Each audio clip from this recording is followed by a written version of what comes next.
Hi welcome back to my channel Shilpa's home. ಈಗ ಟೇಸ್ಟಿಯಾಗಿರೋ ಬೆಳ್ಳುಳ್ಳಿ ಕಬಾಬ್ ಹೇಗೆ ಮಾಡೋದು ಅಂತ ನೋಡೋಣ. ಚಕ್ಕೆ ಲವಂಗ ಹಾಕ್ಕೊಳ್ತಾ ಇದ್ದೀನಿ, ಸ್ವಲ್ಪ ಸ್ವಲ್ಪ ಹಾಕ್ಕೊಳ್ಳಿ. ಶುಂಠಿ ಬೆಳ್ಳುಳ್ಳಿ 3 ಹಸಿಮೆಣಸಿನ್ಕಾಯಿ ತೊಗೊಳ್ತಾ ಇದ್ದೀನಿ.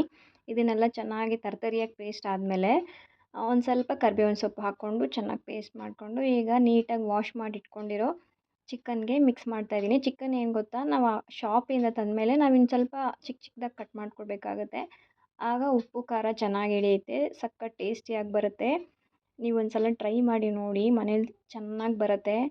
ಆ್ಯಂಡ್ ಏನು ಗೊತ್ತಾ, ಬೆಳ್ಳುಳ್ಳಿ ಶುಂಠಿ ಎಷ್ಟು ತೊಗೊಳ್ತೀವೋ ಬೆಳ್ಳುಳ್ಳಿ ಅದು 2ರಷ್ಟು ತೊಗೋಬೇಕು, ಆಗ ಚೆನ್ನಾಗಿರುತ್ತೆ ಟೇಸ್ಟು.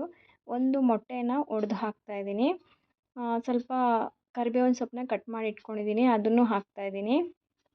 ಇದನ್ನೆಲ್ಲ ಹಾಕಿ ಚೆನ್ನಾಗಿ ಮಿಕ್ಸ್ ಮಾಡಿ, ಹಾಗೆ ಈಗ ಕಬಾಬ್ ಪೌಡರ್ ಪ್ಯಾಕೆಟ್ ಬರುತ್ತಲ್ವ, ಅದನ್ನು ಒಂದು 2 ಪ್ಯಾಕೆಟ್ಸ್ ಹಾಕ್ತಾಯಿದ್ದೀನಿ. ಹಾಗೆ ಚಿಲ್ಲಿ ಪೌಡರ್ ಹಾಕ್ತಾಯಿದ್ದೀನಿ, ಆಮೇಲೆ ಉಪ್ಪು ಹಾಕ್ತಾಯಿದ್ದೀನಿ.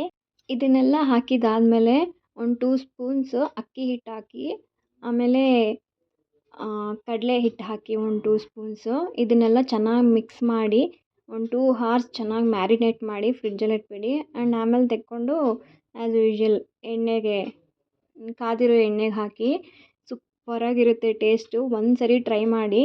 ಆ್ಯಂಡ್ ಇನ್ನೊಂದು ಏನು ಗೊತ್ತಾ, ಇನ್ನೂ ಟೇಸ್ಟ್ ಎನ್ಹಾನ್ಸ್ ಆಗುತ್ತೆ. ಸ್ವಲ್ಪ ಬೆಳ್ಳುಳ್ಳಿ ಚೆನ್ನಾಗಿ ಬಿಡಿಸಿಟ್ಕೊಂಡು ಜಜ್ಜಿಬಿಟ್ಟು ಇನ್ನೇನು ಕಬಾಬ್ ಎಣ್ಣೆಗೆ ಹಾಕ್ತೀವಿ ಅಂದಾಗ ಹಾಕಿ ಮಿಕ್ಸ್ ಮಾಡಿಬಿಡಿ. ಚಿಕನ್ ಜೊತೆಗೆ ಸೂಪರಾಗಿ ಬರುತ್ತೆ ಟೇಸ್ಟು, ಚೆನ್ನಾಗಿರುತ್ತೆ. ಒಂದು ಸರಿ ಟ್ರೈ ಮಾಡಿ, ಹೇಗೆ ಬಂತು ಅಂತ ನನಗೆ ಕಮೆಂಟಲ್ಲಿ ಹೇಳಿ. ನೋಡೋದಕ್ಕೆ ಸೂಪರಾಗಿದೆ. ಸೂಪರ್ ಟೇಸ್ಟಿಯಾಗಿರೋ ಬೆಳ್ಳುಳ್ಳಿ ಕಬಾಬ್ ತಿನ್ನೋಕೆ ರೆಡಿ ಆಗಿಬಿಡುತ್ತೆ.